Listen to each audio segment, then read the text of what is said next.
അറക്കിലാട് ശിവക്ഷേത്രത്തിൽ ധ്വജപ്രതിഷ്ഠ കൊടിമര ഘോഷയാത്ര ഡിസംബർ 17 ബുധനാഴ്ച നടക്കുമെന്ന് സംഘാടകർ വടകരയിൽ നടത്തിയ വാർത്താ സമ്മേളനത്തിൽ പറഞ്ഞു. ലക്ഷണമൊത്ത തേക്കുമരം കൊട്ടിയൂരിനടുത്ത് നിന്നാണ് എത്തിക്കുന്നത്. 17നാണ് മരം മുറിക്കൽ ചടങ്ങ്. അന്ന് വിശേഷ പൂജകളുടെ പവിത്രീകരിക്കുന്ന മരം മുറിച്ച് ഭൂസ്പർശമേൽക്കാതെ വാഹനത്തിലാണ് ക്ഷേത്രത്തിലെത്തിക്കുന്നത്. വടകരയിലെത്തുന്ന തേക്കുമരത്തിന് ഭക്തിസാന്ദ്രമായ വരവേൽപ്പ് നൽകും. വൈകുന്നേരം 5-ന് JTSന് മുമ്പിൽ നിന്ന് വാദ്യഘോഷങ്ങളുടെയും താലപ്പൊലിയുടെയും കീർത്തനങ്ങളുടെയും അകമ്പടിയോടെ ക്ഷേത്രത്തിലേക്ക് എത്തിക്കും.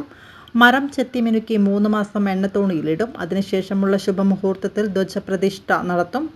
അതിനോടനുബന്ധിച്ച് 12 വർഷം കൂടുമ്പോൾ നടത്തേണ്ട അഷ്ടബന്ധ നവീകരണ കലശവും നടക്കും. പുനരുദ്ധാരണ പ്രവർത്തനത്തിന്റെ ഭാഗമായി ചുറ്റമ്പലത്തിന്റെ നവീകരണം നടന്നുവരികയാണ്. ചുറ്റമ്പലത്തിന് ചുറ്റും കരിങ്കല്ലും ഇഷ്ടികയും പതിക്കും. ഈ വർഷത്തെ സപ്താഹ മഹോത്സവം ഏപ്രിലിൽ നടക്കും. അക്ലോത്തില്ലം വകയായിരുന്ന ക്ഷേത്രം അന്തരിച്ച ശ്രീദേവി അന്തർജനം നാട്ടുകാരുടെ കമ്മിറ്റിയെ ഏൽപ്പിക്കുകയാണ് ഉണ്ടായത്.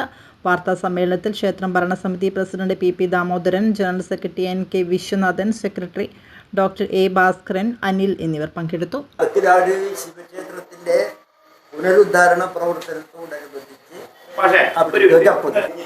അറക്കിലാട് ശിവക്ഷേത്രത്തിന്റെ പുനരുദ്ധാരണ പ്രവർത്തനത്തിനോടനുബന്ധിച്ച് ക്ഷേത്രത്തിൽ ധ്വജപ്രതിഷ്ഠ നടത്തും. ഈ ധ്വജപ്രതിഷ്ഠയ്ക്ക് ആവശ്യമായ ദക്ഷിണമൊത്തത്തേക്ക് മരം കൊട്ടിയൂരിനടുത്ത് നിന്നാണ് എടുക്കുന്നത്.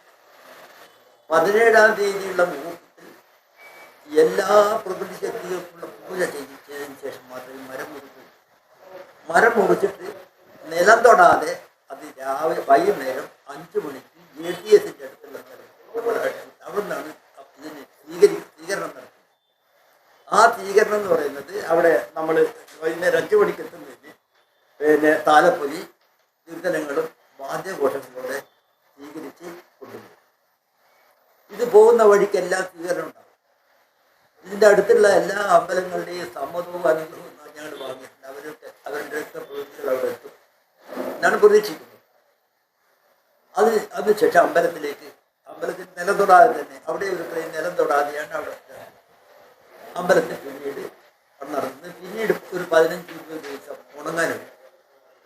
ശേഷമാണ് ആശാരികൾ ചെത്തി ഈ തൈലത്തിൻ്റെ തോണി ഇതാക്കുന്നത്. പിന്നീട് അത് ഒരു 3 മാസം 6 മാസം കഴിഞ്ഞ് 4 മാസം കഴിഞ്ഞാൽ പിന്നീട് അതിന് ഒരു ധ്വജത്തിൻ്റെ ബാക്കി ചെയ്യേണ്ട അതിന് വലിയ വിലയുള്ള കാര്യമാണ്. പണ്ടെന്ന് ചെപ്പിൻ്റെ പറന്നാണ് പറയുന്നത്. വിധിപ്രകാരമുള്ള വിശേഷ പൂജകളാണ്. അതോടുകൂടി പവിത്രീകരിക്കുന്നു എന്നാണ് ഞാൻ ഈ മരം. പിന്നെ വടകരത്തിൽ നമ്മൾ ഇതിനെപ്പറ്റി പറഞ്ഞു, ആഘോഷം ഇതെല്ലാം പറഞ്ഞു.